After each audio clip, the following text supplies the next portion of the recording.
मेरा रब अपनी रहमत की मिसाल देता है, कहता है मेरा बंदा मेरी बंदी लो बलगत ज़ुनूबुका अनान अस्समा। हमारी तो उम्रें थोड़ी हैं, हमारे गुनाह भी थोड़े हैं, अल्लाह का शुक्र है कुफर का गुनाह हमारे दामन पर कोई नहीं है। और मेरा रब कहता है मेरा बंदा मेरी बंदी तो इतने गुनाह कर कि जमीन से उठा और आसमान की छत को लगा।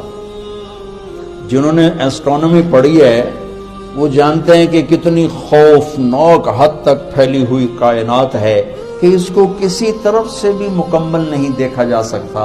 और मेरा अल्लाह यूं कह रहा है कि एक मर्द एक औरत यूं गुनाहों को उठाए और आसमान की छत को लगाए और पूरी दुनिया के मुफ्तियों के फतवे जहन्नुम के सुनकर एक दफा आकर कह दे या अल्लाह माफ कर, तो मैं सारे ही माफ कर दूं।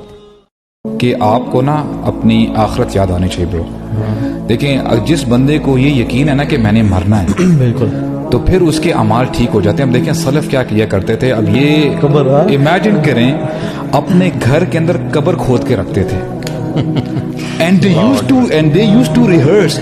जब उनको थोड़ा बहुत उनका गुनाह की तरफ रग़बत होती थी ना, वो कब्र के अंदर जाते थे, they used to lie down और फिर वो आयत तिलावत करते थे, या अल्लाह हमने देख लिया, हमें एक दफा वापस दुनिया में लौटा दे। मैं अब इमेजिन करें, और थोड़ी देर के बाद उठ जाते थे और फिर अपने आप से कहते थे कि देखो तुझे एक और मौका दे दिया तेरे रब ने। अल्लाह का कोई बंदा जब मस्जिद में किसी मखसूस जगह नमाज पढ़ता है ना, तो जब वो कुछ दिन नहीं आता तो मस्जिद उसका इंतजार करती है, मस्जिद उससे ढूंढती है, मस्जिद पूछती है वो किधर गया, कुर्बान जाऊं। फरमाया अगर वो बंदा इंतकाल कर जाए तो मस्जिद की वो सफ रोती है, वो उसे ढूंढती है, वो उसको तलाश करती है, वो उसके लिए आंसू बहाती है, अल्लाह के हुजूर इल्तिजा करती है कि या अल्लाह वो यहाँ रहा करता था, वो यहाँ नमाज पढ़ता था, मस्जिद उसके लिए रोती है। अल्लाह करे आप समझे मेरी बात। आला हजरत रहमतुल्लाह अलैह से किसी ने पूछा मजार पे जाने का तरीका, आला हजरत ने फरमाया ना कब्र को हाथ लगाना है ना बोसा देना है, ना हाथ लगाना है ना बोसा देना है। और फरमाया तवाफ बिल इत्तेफाक हराम है। लोगों ने कहा हुजूर फिर हाजिरी कैसे देनी है? तो आला हजरत का फतवा, ओ मेरे भाइयों मिन्नत करता हूँ ये चीजें मशहूर करो दुनिया में, ये मशहूर करो।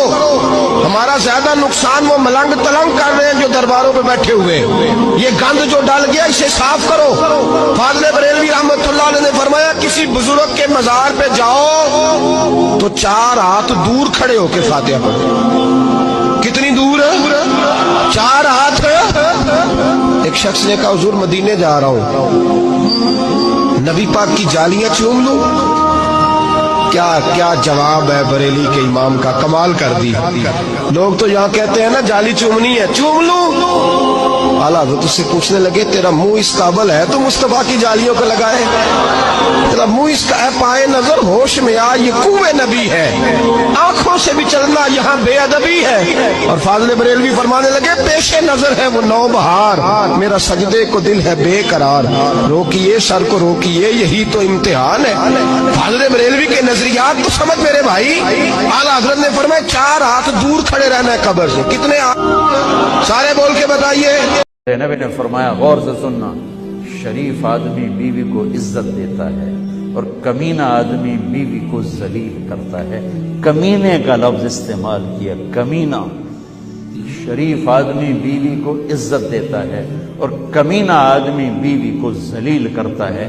मैं कमीना बन के नहीं रहूंगा, मैं शरीफ बन के रहूंगा, मैं अपनी बीवी को इज्जत दूंगा और मैं अपनी बेगम को वो इज्जत देता हूं जो तुम में से कोई भी नहीं देता।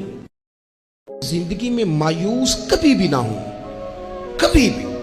हमारे यहाँ ना लोग बीमार हो जाते हैं तो परेशान हो जाते हैं, ओ खो जी अब तो मुझे जी 6 साल हो गए। ओ खुदा के बंदो 30-30 साल कौमे में रहने वाले मरीज उठ गए, डॉक्टर जिनको लिख के दे चुके थे तुम ठीक नहीं हो सकते, शिफाएं देने वाला तो मेरा रब है, उठ के बैठ गए। मायूसी, कमजोरी, कुछ नहीं हो सकता, कभी नहीं हो सकता, कैसे होगा, कौन करेगा, ये तो लोग कमजोर बातें करते हैं। ये डिप्रेशन और मोमिन ये अलग अलग चीजें, टेंशन और मोमिन ये अलग अलग चीजें। मुसलमान कोई लवारिस है कि टेंशन ले? रब रसूल के मानने वाले भी परेशान हुआ करते हैं।